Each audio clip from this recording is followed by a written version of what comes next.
Hi, and welcome to the 81st episode of the Machine Ethics Podcast. This episode, we're talking with Alice Thwaite. This episode was recorded on the 15th of September 2023. Alice and I chat about teaching ethics, information environments, the importance of democracy, the ethics hype train and the current ethics community, the need for humanities in tech, and indeed the business case for working with humanities, people to follow in AI and data ethics, and the idea of ethics as innovation. If you'd like to listen to more episodes like this, you can go to machine-ethics.net and you can email us at hello@machine-ethics.net. You can follow us on Twitter, machine_ethics, Instagram, Machine Ethics Podcast, and if you can support us on Patreon, patreon.com/machine ethics. Thanks so much for listening and hope you enjoy. Hi Alice, thanks very much for coming on the podcast. If you could introduce yourself, who you are and what you do. Hi Ben. Yeah, my name is Alice. Alice Thwaite. I always find these kind of introductions quite difficult to do because you're trying to show that you are worthy listening to, but we're also British, right? So I've been in this field around ethics and technology broadly since about 2015, 2016.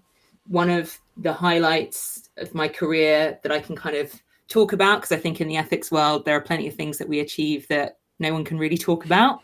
And that's not nefarious in any way. You just know what I mean. It's just kind of like it's small things under the radar and stuff. But I won the CogX Award last year for outstanding research contributions and achievements in AI ethics with a consultancy I used to have called Hatusia.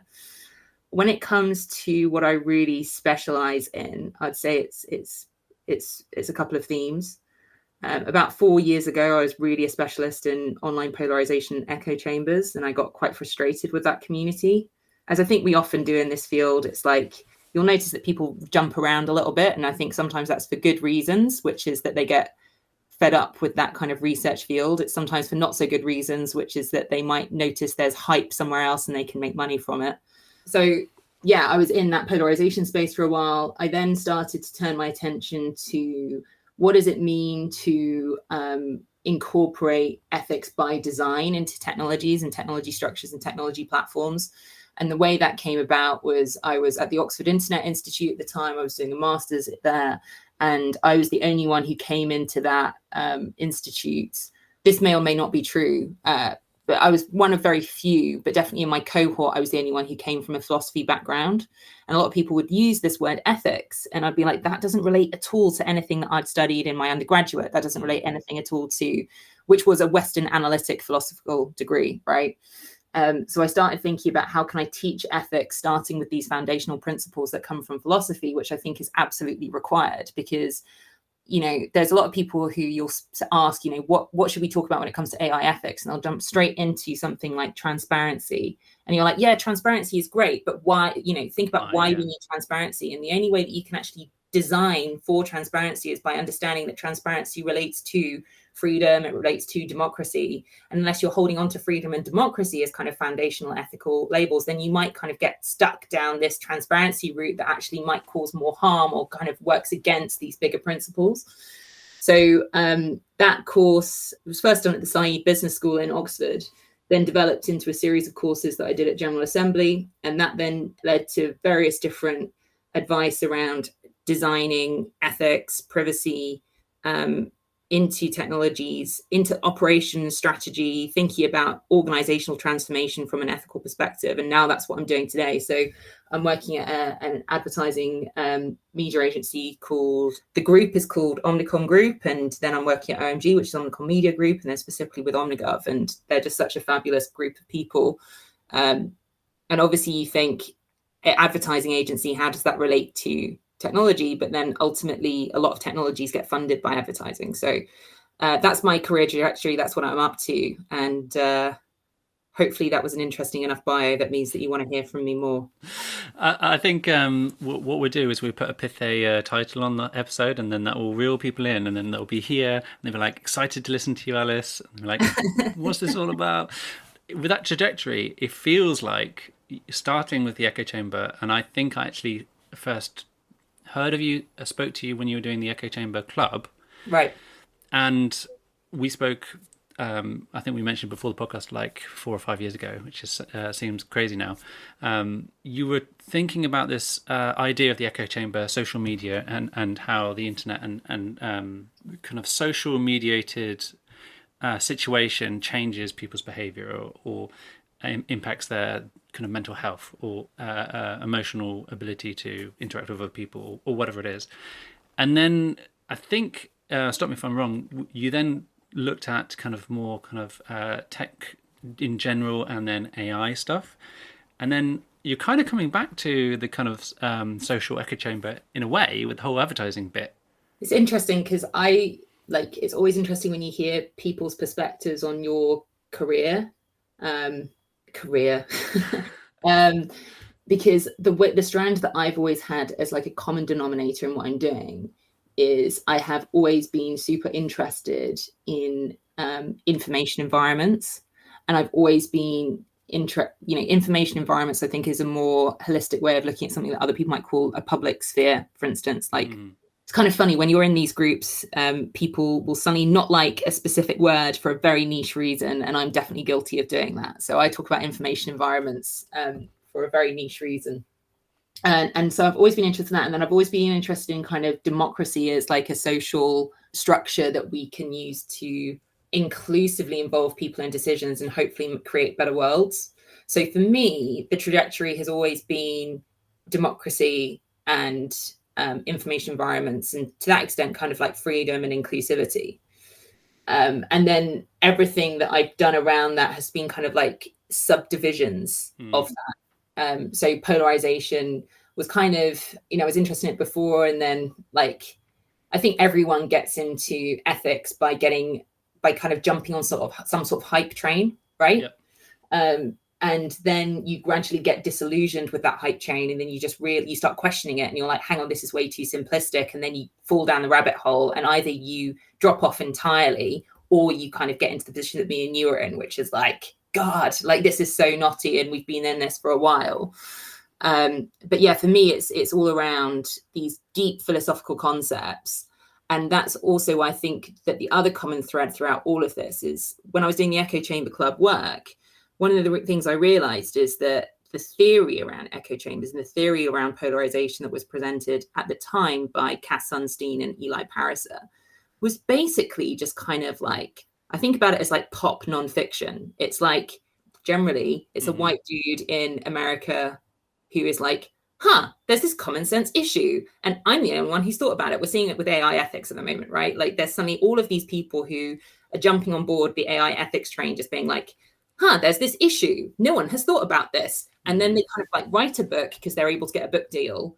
And suddenly this book is incredibly popular because it taps into something that people are a bit fearful about, but actually has zero grounding in any sort of discipline that's come before it. Because actually, if you look at most academic disciplines, they have dealt with a lot of these big subjects. It's just that they refuse to read the literature around it. So I jumped on that train and then was like, hang on a second. It feels like what Pariser is talking about and what Sunstein is talking about is like an attack on a particular incarnation of democracy, which is itself problematic, right? And then that's when I got really into a rabbit hole around different types of democracy. And actually, we need to be thinking about the kind of social structures, because democracy, like there's hundreds and hundreds of ways of, just look at how many countries there are.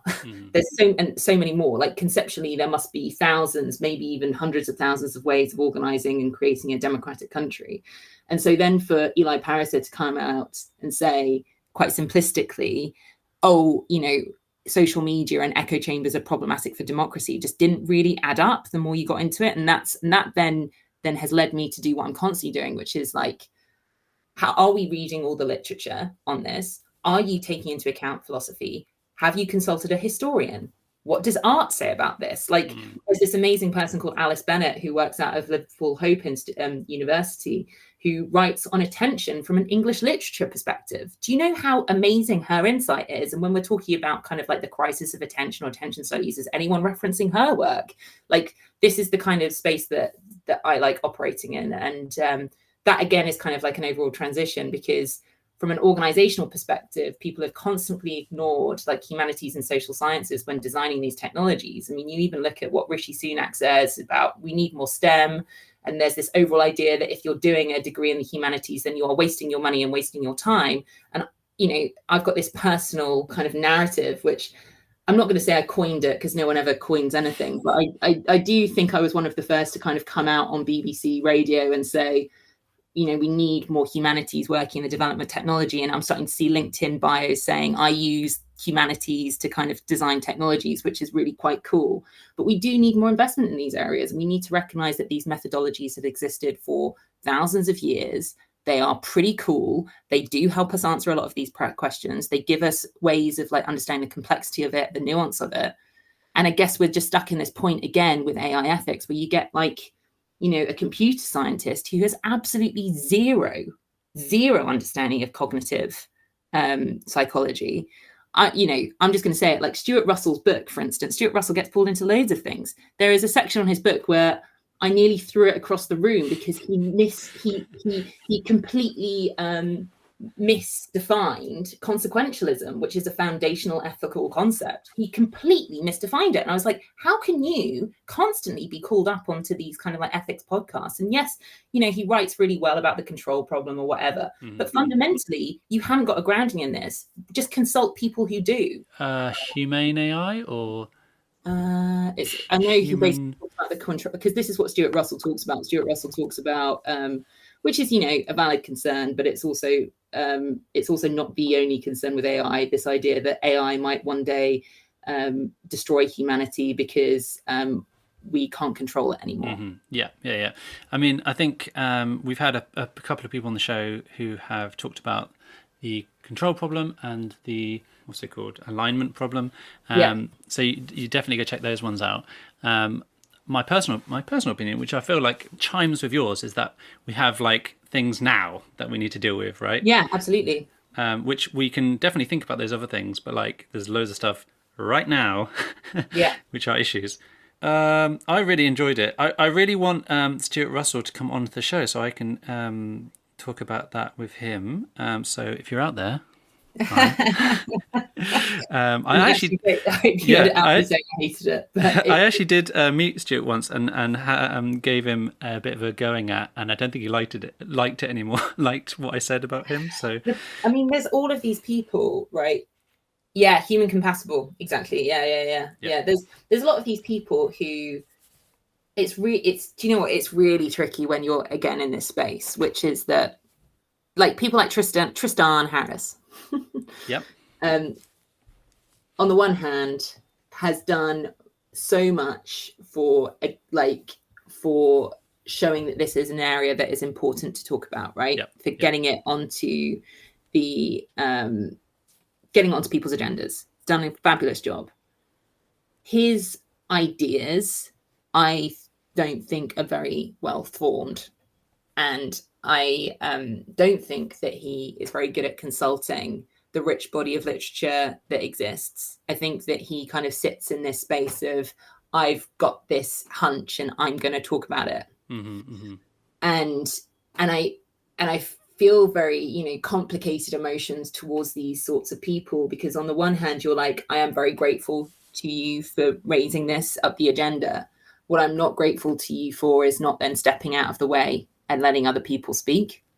And you can see that with a lot of the people that I've just spoken about. Like they managed to get these huge funds to do all of these work. And yes, like Eli Pariser might have an incredibly diverse team at the moment, but you can see a lot of these institutes that are headed up by these kind of people, right?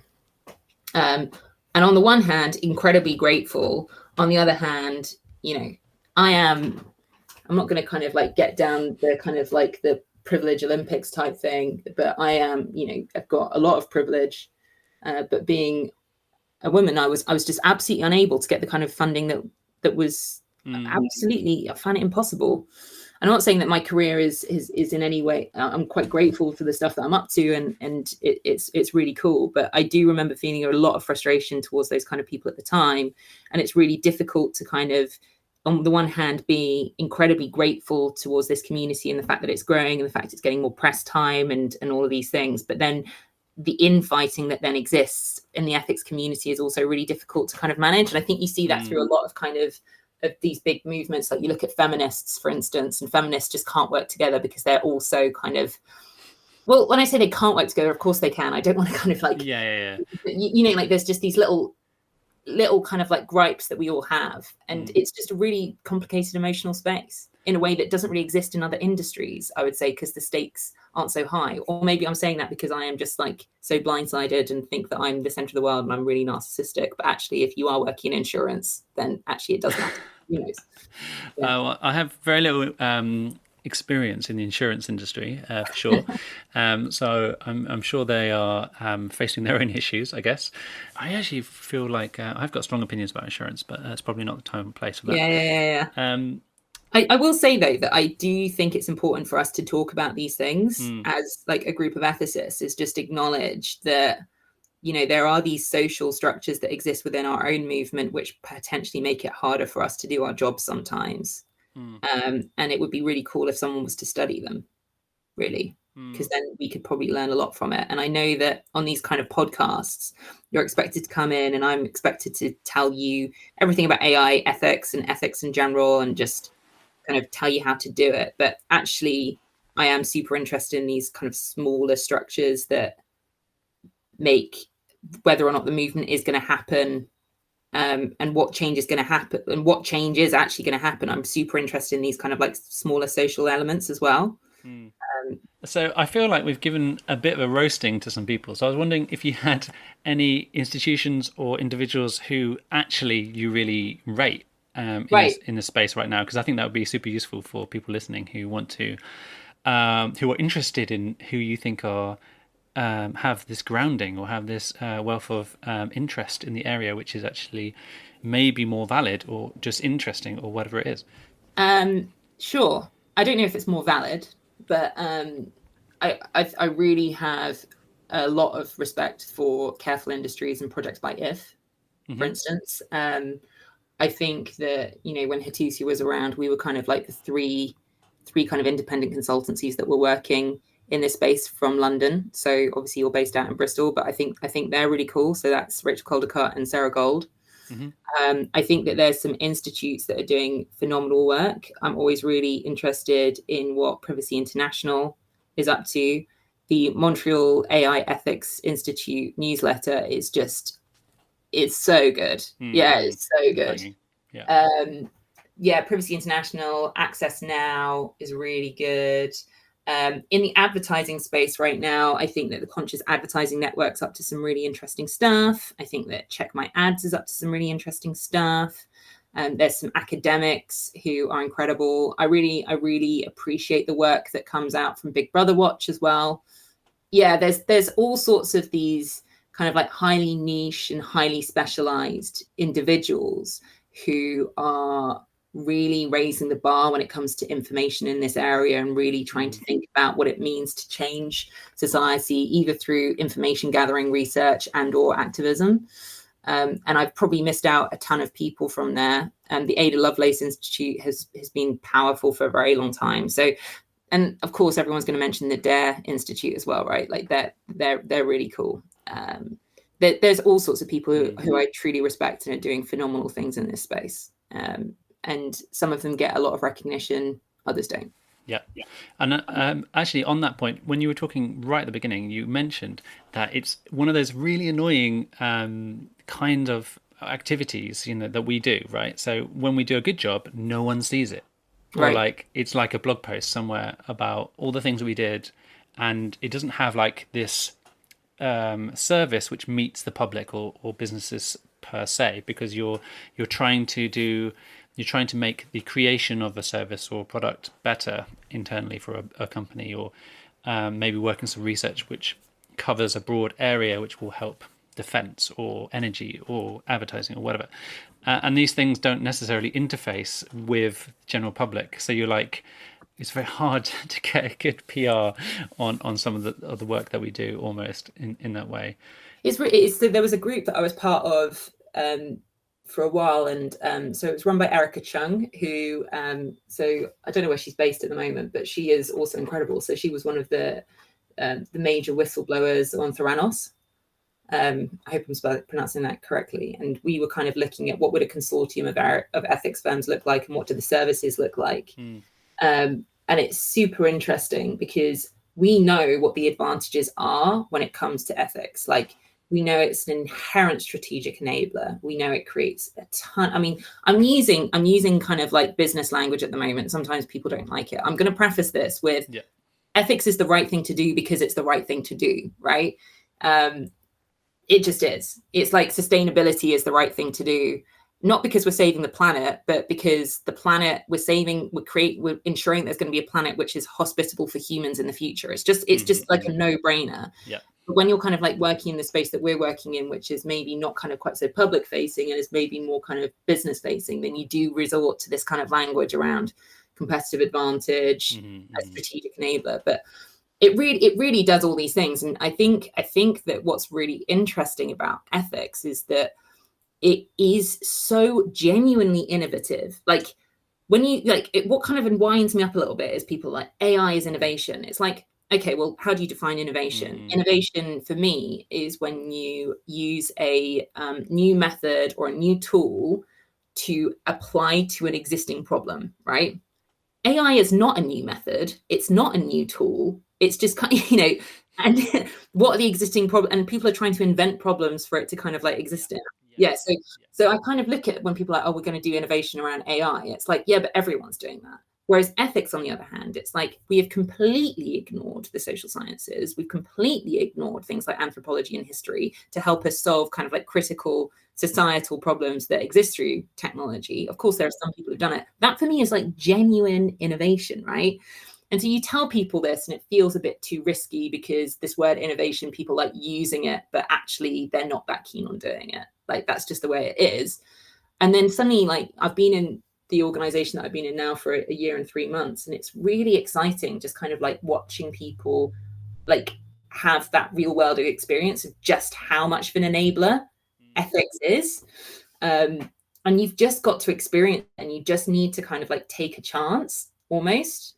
And I don't know really where I'm going with this, but just to say that if you are listening, I cannot tell you how much you will benefit from kind of just having this different thinking in your organization and in your company. And also, if you're listening to this and maybe you're kind of on more of the public facing, kind of consumer facing activist side, please bear with us who are working on that business side and don't get annoyed with some of the language that we use, because that is really just kind of like a translation for businesses to then kind of get around these issues that you were just saying about how do we prove that we're valuable, And like I say, Erica Chung is doing some really interesting work in this space. One of the people I didn't mention was Olivia Gamblin, who is the ethical intelligence founder. Like the things she's achieved is very cool. So she was part of that group as well. So there are things going on basically, and what you've just said is a really pertinent issue, but we just need people to believe us and to take a chance. Basically, I think we've had Olivia on the podcast a couple of times now. Actually, we very rarely get people on more than twice, so we've done that twice now, and we're getting to nearing 100 episodes now, so I'm getting very tired of interviewing people. No, we've scratched the surface on this space, unfortunately. I feel like the world of AI and ethics is just getting more and broader over this time. So if anyone's listened to episode 1 going forward, it is such a difference. It's like a gulf of difference between now from 2016 and to now when we started this. So and it sounds like you've been on that journey since then as well. It's interesting though, because there's this idea, I don't know, this is probably something to discuss, right? But there's this idea that AI is like accelerating at such a pace and no one can keep up with the pace of AI, right? And I actually think that a lot of these things are exactly the same problems that existed in 2016. It's just that the kind of the social and political structures around them have changed marginally. Like AI, if you think about it, rests on mathematical principles that were invented. I mean, when was the multiple regression kind of like really come in, like the linear regression, the multiple regression statistics? I think it's around the 1920s and the 1930s. Yeah, I mean, regression itself is older than that. Yeah, exactly. Like, actually, this is not that new.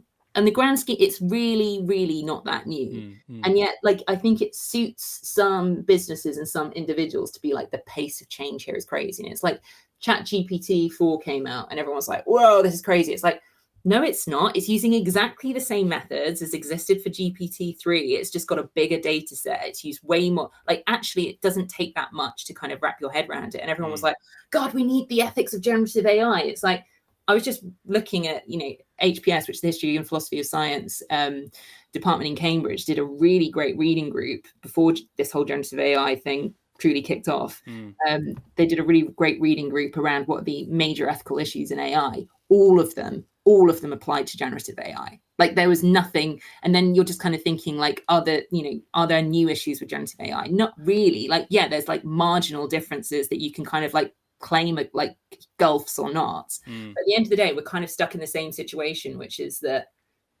who is responsible for building these tools and who does it benefit? What is the kind of the financial situations there?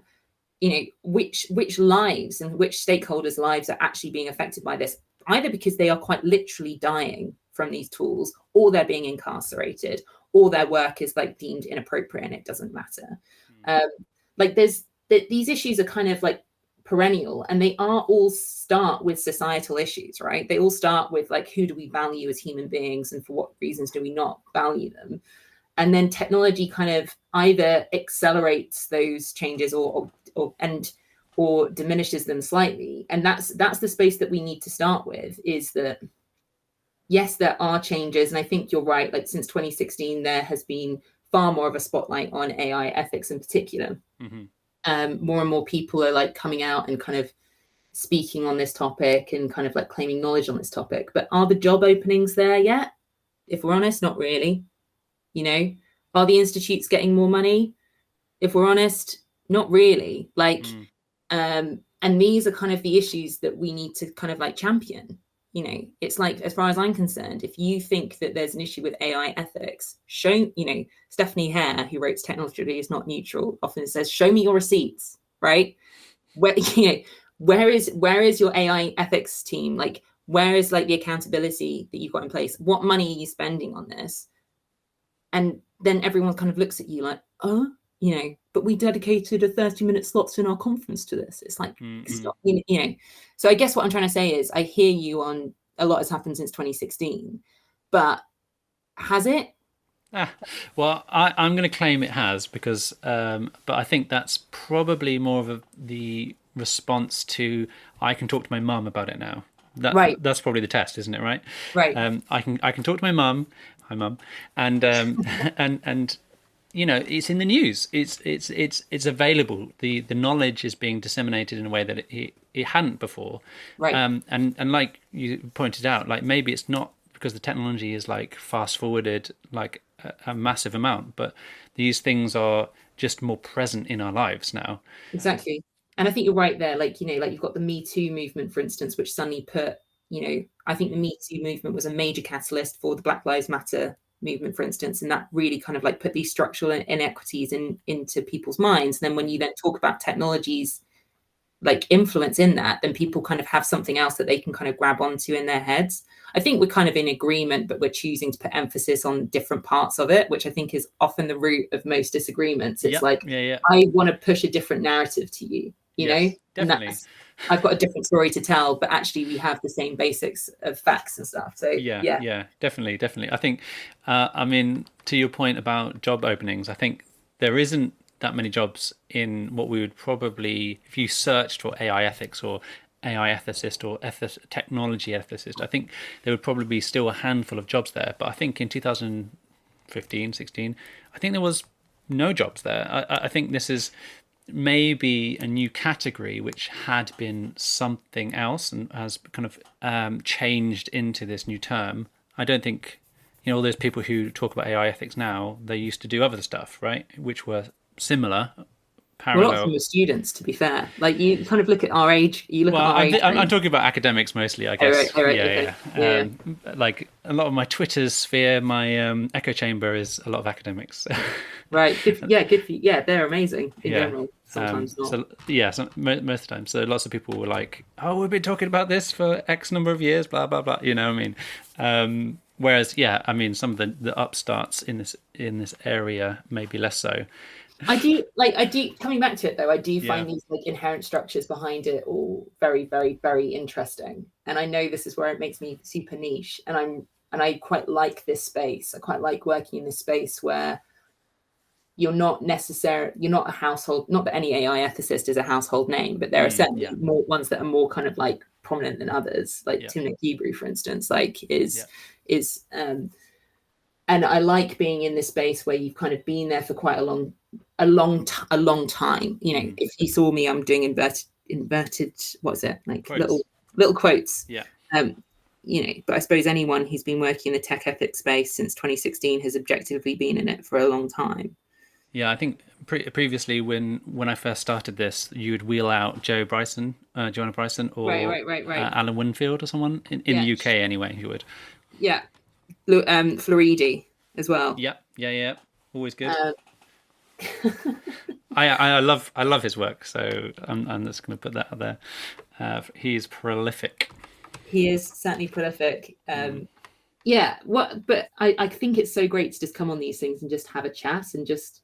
If I was to tell you what are the things that I'm trying to push and work on right now, it is just mainly in that space around how do we create those job openings? You know, how do we prove to organizations and to institutions that this is an incredibly difficult skill set that is worth paying for and you will benefit from it? Yeah. So, I mean, you probably already talked about this in your previous kind of discussion, but if you were going to pitch to a company, let's say Amazon, because they're notoriously not good at this, but the other department, right? Other companies exist, and that they're interested in putting together a opening for a ethics team. Let's say, I mean, that sort of organization could have a whole team on this. I'm looking at Microsoft. They've got teams, and then they've got embedded individuals. So what is that sell? What are you pitching to make that happen? Well, often it's quite good to kind of work in a smaller department rather than kind of have a centralized space. Like it's in order to make any sort of impact, you do need to have a specific thing that you're trying to change as opposed to trying to change everything generally. Like so that's one thing. Unless, of course, if you're in that centralized space, then you might have like an education piece to play.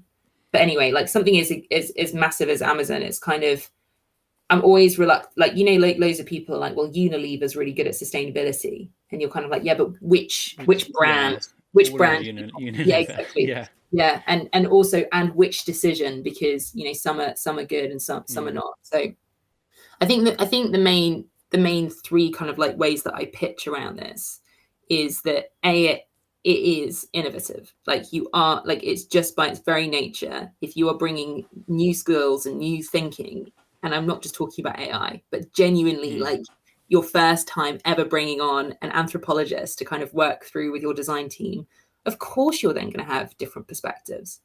Like, and of course that's going to just improve and benefit the work that you're doing. Yeah, I think recently I was kind of said that I'm always the antithesis to groupthink. Like, what better, like surely you want that in your team. So that's kind of that's the innovation stake. The other one is around risk management. It's super interesting working alongside compliance and legal colleagues, because quite often the things that I'm seeing and working on is not potentially as detailed as what you get in that compliance space, but is definitely the sort of thing that's going to come into the compliance space in, let's say, the next 7 to 8 years, right? So everything that was in the Digital Services Act, if you'd have kind of like been following what academics were writing about when it comes to these platforms and platform governance, you'd have been ahead of it really easy, and you wouldn't have had that mad scrabble when it kind of came in a couple of weeks ago. So got the risk management element to it, which is also just increases like product life cycles. Like if you then have if you're building a product, then in your head, you're going to be like, this is going to be something that we can sell for the next 4, 5, 6 years. Yep. That's actually quite a relatively long product life cycle. But suddenly, you're going to have the same amount of investment into building a product. If you can sell it for 2 or 3 years compared to selling it to, let's say, 8 years, you've immediately improved the return on that investment by, let's say, 400%. And that's just through better governance and risk management. It's kind of crazy to me that people can't see that immediate financial benefit to doing. I hope I've explained that correctly, but just looking at product lifecycle stuff is super important. And then the other side is just around trust, right? So those are kind of the big cells, but the main cell is do you actually want to include societal considerations into the building of your product? Do you actually want to have a holistic approach to sustainability or not? If you just want to jump on the bandwagon and just kind of think that carbon reduction is it, and that we're just going to trust what our suppliers say when they say they're carbon neutral, then that's one approach. Or do you want to have someone on board and I'm not a sustainability expert, but a sustainability expert who's able to scrutinize it and go, hang on a second, they're saying they're carbon neutral, but they're carbon neutral because they're actually doing a ton of carbon offsetting, and that carbon offsetting is going to companies that we're not really sure whether or not what kind of trees they're planting, whether or not the biodiversity aspect of it, they're doing it in landscapes that aren't going to support that. Do you want to have someone who's doing that? In my view, if you're a larger company, absolutely, because you actually don't want to be pouring money into something that ends up being corrupt. So it's a long pitch, but ultimately those are kind of the 3 buckets that I put things into, and it just makes you better. And you can interpret better in whichever way you want there, whether or not that's a moral betterment or an efficiency betterment or, whatever you want. But yeah, I think people are mad not to be looking in this incredibly rich space where people are graduating with PhDs the whole time, and then they kind of go off and become a bartender or a lawyer when they could be using their knowledge, using this great work alongside maybe someone who does specialize in business transformation. So you just set up a team where you've got this one person who's a product specialist and someone who specializes in business transformation. I'm doing a strategy for you. You can all take notes. And then suddenly you've got this incredible team in a department that has a specific remit, and then you kind of let them go for 2 years.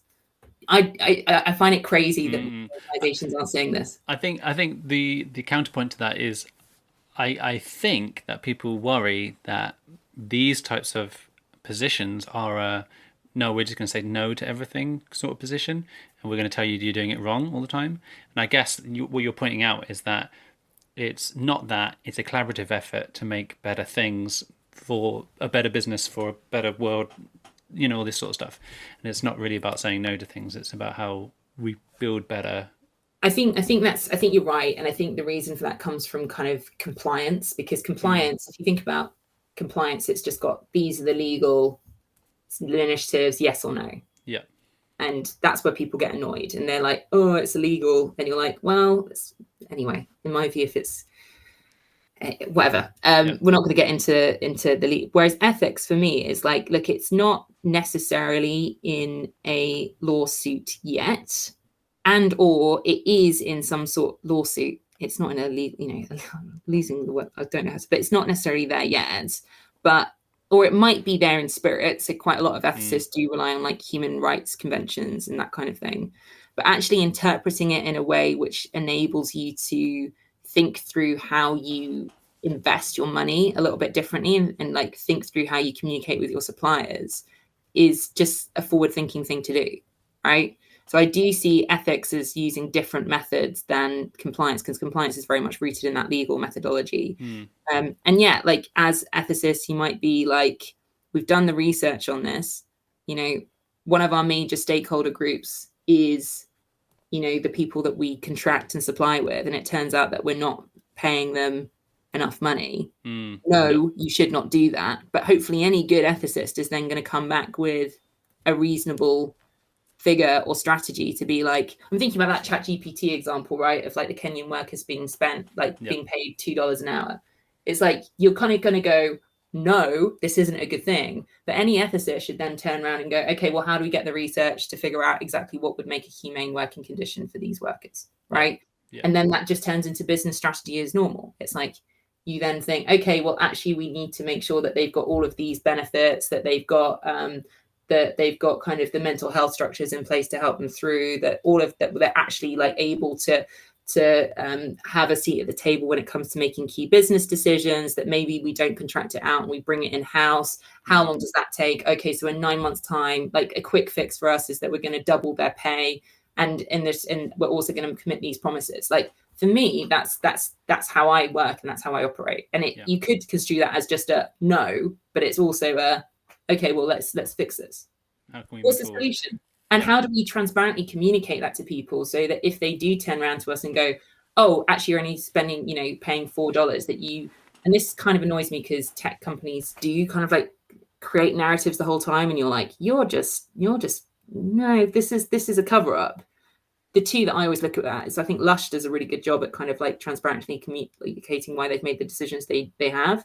Patagonia obviously has a really good reputation in this space as well. It's just about being proactive around it, as opposed to, if there's media scandal, giving a comment and just being like, you caught us. Yeah, exactly. Oh God, we hadn't thought about that. Like, actually, we probably did. Like on that kind of contract with with ChatGPT, they probably just like went with the lowest bidder. They spent it was something like 120,000, like 120,000 pounds. No, am I getting that? It's 120 with 3 zeros on the end. So whatever that number is on their content moderation, it was valued at 27 billion. Like, that just doesn't add up to me. It's like, surely you spend more money on something like as fundamental as making your platform safe. It's bonkers. I think for me, you've got to weigh up the, like, a part of that situation, right? Is not that it costs so much, that the Kenyan workers are being paid a certain amount of money. I mean, that's the reality of the situation. But as you're doing that work, you're going to think about, like, oh, is this actually feasible? Like, like, is it feasible to employ people to look at the worst stuff that humans can throw at them, and what's the ethical implications of that? And for me, there's a lot of like missed triage in doing this stuff anyway, which is probably part of my ethicist says no situation. But like, when you say missed triage, what do you mean? So when I'm in triage, like, there's this beginning of the project, let's say, and someone has this idea, and you have to look at the project viability for business, probably. Right. But you also want to look at it in terms of how it's going to have some social good or impact, right? Right. And if you're not doing that, you can quite easily get into these holes of, what we're seeing with the Kenyan workers, ChatGPT and OpenAI, where people are, or indeed like Facebook and moderation there as well, where people are being, we can only assume, exploited, and there is a beginning conversation where we could have actually mitigated all that stuff. Yeah. And it's about, just making sure that people are raising the right things, like consequence scanning was something that .everyone kind of produced, and it's like, actually, has that been updated? Probably not. Like, that's quite old now, is the .everyone consequence scanning method. Yeah, so I think for me, there's so much that you could do with those people in those positions where they're just making that they're actually saving you so much money because you don't go down certain avenues, right? Like, if you go down this avenue, then this catastrophic thing may happen, and we have to, and it comes a bit into the kind of the risk area then at that point as well. But I did some work, and a part of the work was putting ethics into the data science pipeline. So you're working on a project. How do you bring people into the room to help you with that product? How do you put the kind of the structural process, which can bring in kind of some ethical thinking or some better ways of doing things than just, we're making a product and this is what we think about it, aligning with the kinds of people who are already in the room, and what extra things you need in the room, and extra processes and things to think about. But at the beginning of all that process, you have to work out if it's worth doing in the first place. Like, Right. do we spend all this money and time and effort like doing this thing, or actually is it way too risky, or because it's going to impact so many people negatively, or it has a potential to do that? And when you're thinking about like arms and things like that, it's like so much easier to see the consequences of those things. Right. But everything has consequences, and giant tech firms and stuff like that, and anything they produce are going to have a consequence because they're just in millions of people's fingertips, right? Right. So I think for me there's this the conversation's lacking in the area where it's more about what kinds of things we're making at all Right. and how do we make those things better if we're going to make them before we even consider like better ways of actually producing. I think you're totally right. I guess what I struggle with, there's the chances are that someone who's always done work on something. It's just about then kind of going out. And I would be then interested in like, how do you make that from an organization point? How do you make that feasible? Where do those individuals sit, right? Like how I'm not sure exactly how the decision comes about to start on an R&D project around a particular product, right? Let's be honest, quite often it's startups and it's the owners, the founders who just decide this is a good thing to do. Mm-hmm. And they kind of like, so do you put that responsibility in the VCs on the investment? Like, do you see what I'm trying to get at? Yeah, like, yeah. Where does that structure come about? And I think you're really right in raising this because, that example I just kind of gave around how do you pay people better? Like there is an argument to say actually as an ethicist, you should just start at the beginning, but sometimes you can't. Yeah, sometimes, yeah, it's not an option. You kind of all inherit these structures and biases that ultimately do come about because it's just not a priority for startup funders, startup owners. And even if it is, like, I mean, we've both owned small businesses. Like having to like document things and write things down and document every conversation and kind of like that in itself, even if you're kind of like working on this is really tricky. It's like, what are the actual tools that we're going to ask founders to use and to create, and where does that funding come from? So yeah, you're totally right. It's always a lot of this just comes down to money, which is my other favorite topic. Yeah. I know you feel very strongly about democracy. Do you see democracy in of itself a tool in your kind of arsenal, essentially, like a view of which you can put onto things to be able to like a value that we can use to pick things apart, let's say?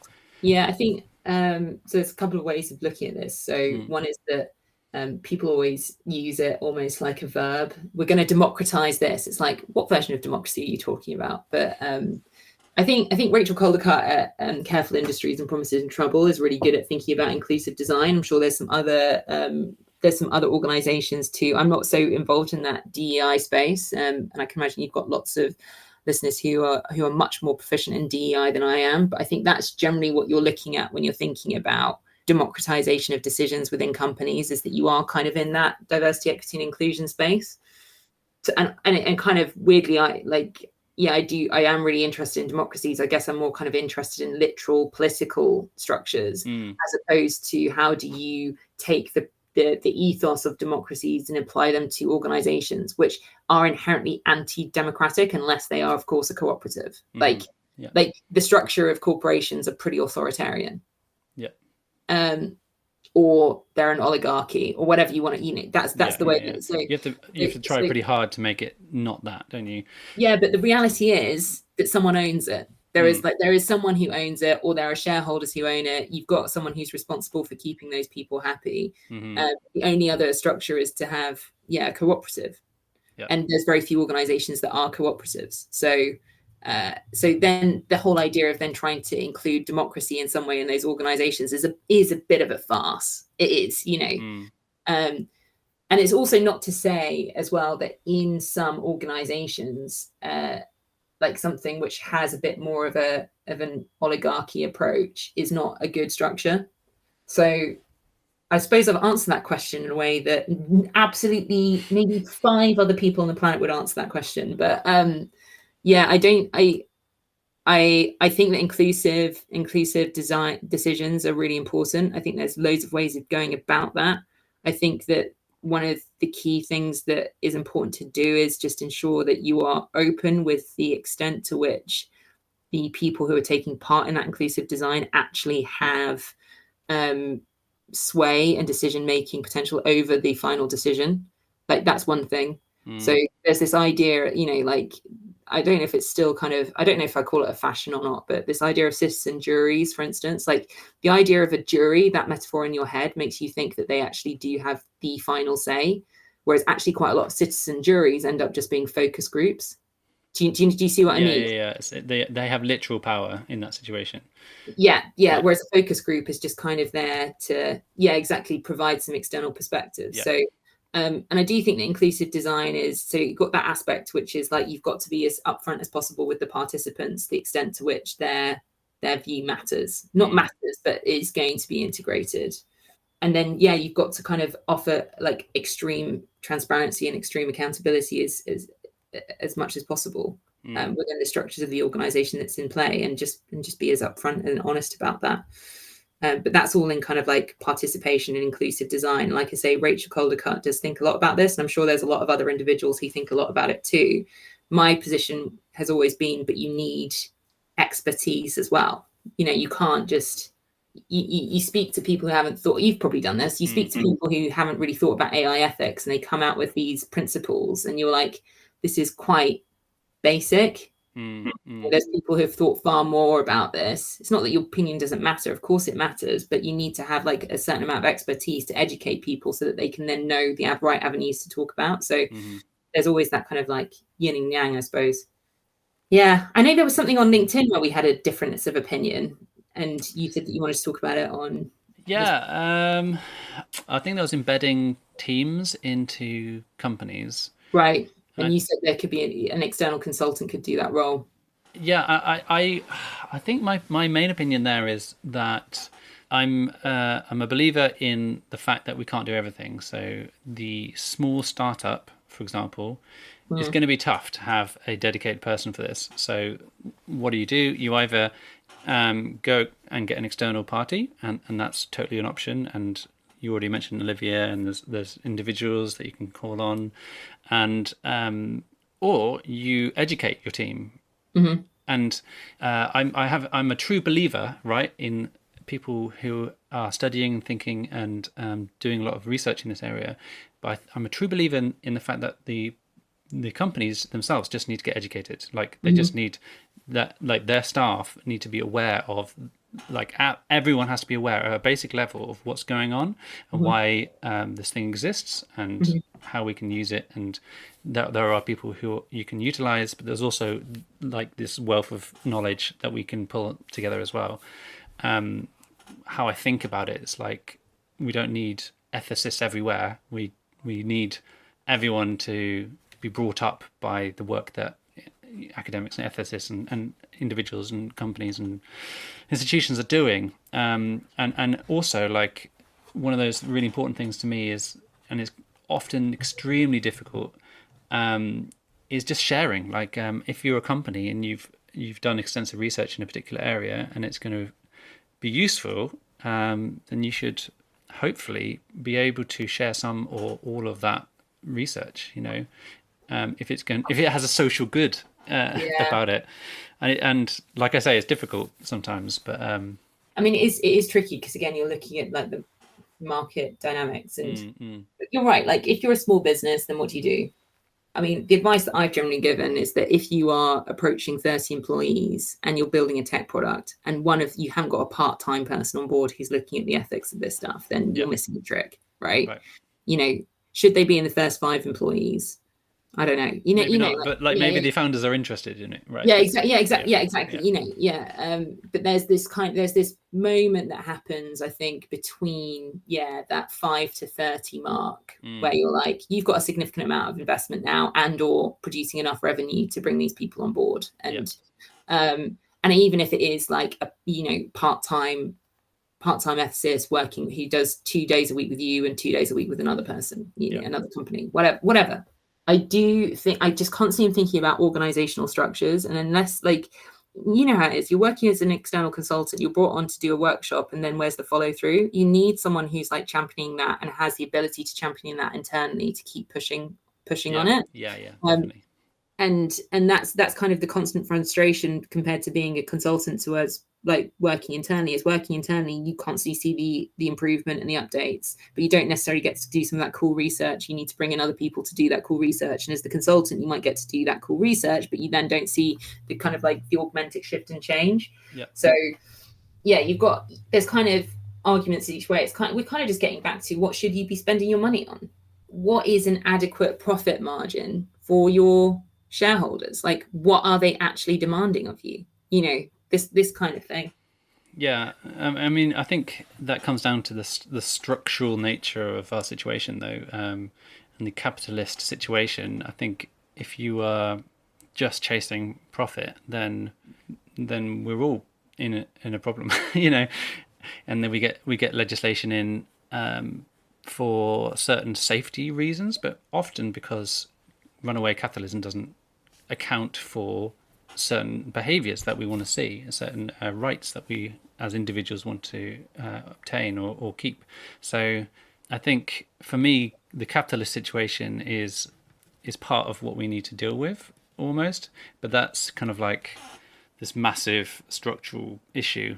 I don't know if you've been on a podcast before where I'm very particular with defining capitalism. I guess let's talk about like Ayn Rand's capitalism. Let's talk about like individual like neo-socialism, runaway markets, that sort of thing. Oh, without regulation, I guess, because I guess what the way that I think about capitalism, like I think commerce is generally really good and really exciting. Like I don't have a problem with commerce. I don't have a problem with like entrepreneurs and businesses. In fact, I think they do a ton of good, like amazing stuff. So you've got the Ayn Rand idea, but also the best definition I've actually seen was in David Graeber's Debt. And he basically defines capitalism as when you are using money to create more money. So it's not labor or resources which are then building money. It's just like literal investments. Like the structures are in place to make sure that if you invest £5, you definitely will see that £5 increase. Yeah.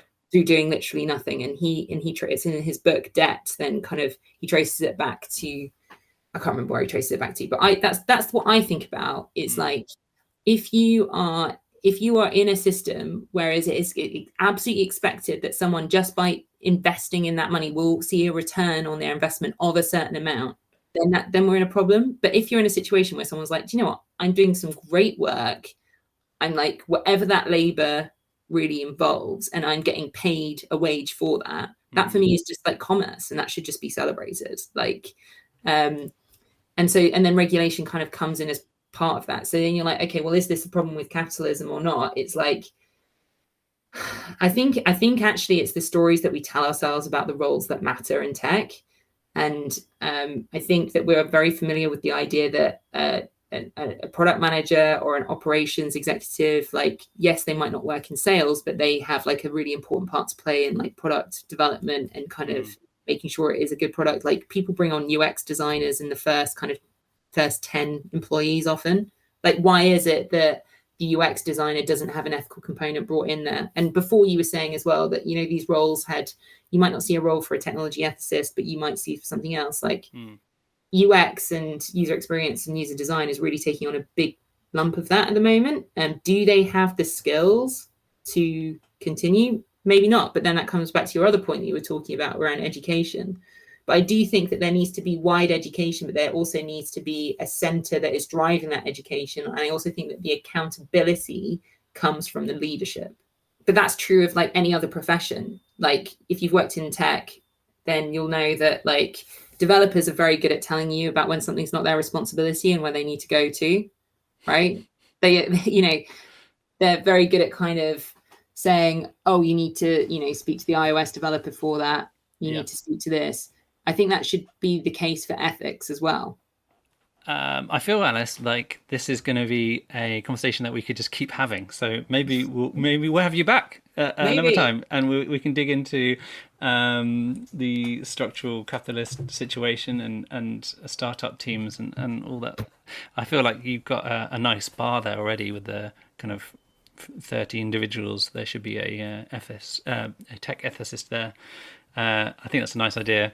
The last question we always have on the podcast is, what excites you and what scares you about our AI-mediated future?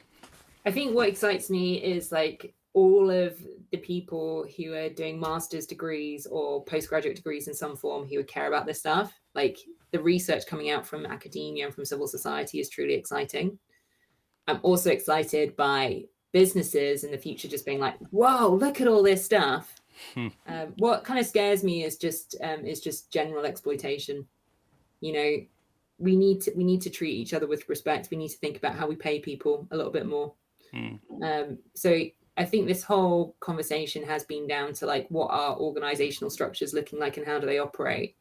There's so much opportunity here. We just need to make sure that no one exploits it. Please don't ask someone to come in and speak to you for free. Don't tell them that there's no budget to speak at your conference. Like, it's not cool. I think those are the two things. Wicked. Thank you very much for coming on.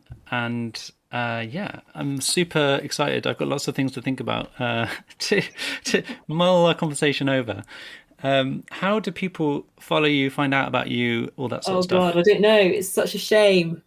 It's such a shame that we've lost X or Twitter. Twitter is now turned to X. Yeah. I actually don't know the answer to this question. I would add me on LinkedIn actually and say listen to this podcast. And I am my potential New Year's resolution is to start writing a bit more next year. So there might be a newsletter coming soon, but at the moment there's not much. But yeah, it's always a pleasure to come on and have these kind of conversations. And so thank you for having this forum to do it. Yeah, I think LinkedIn is probably the best shout. Very unsexy platform, but yeah. Yeah, I mean, it depends who you're targeting, doesn't it? You know, sweet. So thank you very much, and we'll speak to you again. Thanks, Ben. Hi, and welcome to the end of the show. Thanks again for Alice for coming on the show. I think I've known Alice and been on panels with Alice for quite a while now, so it's really great to actually finally get her on the show, get it all out almost. I think me and Alice have a lot of similar things to say, so I think it's really great that I was able to kind of channel some of that through some of our conversation. It was really, really fun. I also feel like a lot of these episodes, there's a lot of kind of repeating themes like capitalism, and also I really like the idea that Alice was proposing that ethics is actually part of your innovation strategy. It's kind of like part of what sets you apart, your USP. This is the thing which is going to bring in coverage and money, and it's not going to blow up in your face, and it's going to be great. I think that's a really good message to go with. If you'd like to support the podcast, you can go to patreon.com/machine ethics. Do get in contact with us with anything that you have to say about in this area, or people and themes you'd love to hear on the podcast, by emailing hello@machine-ethics.net. Thanks again, and see you next time.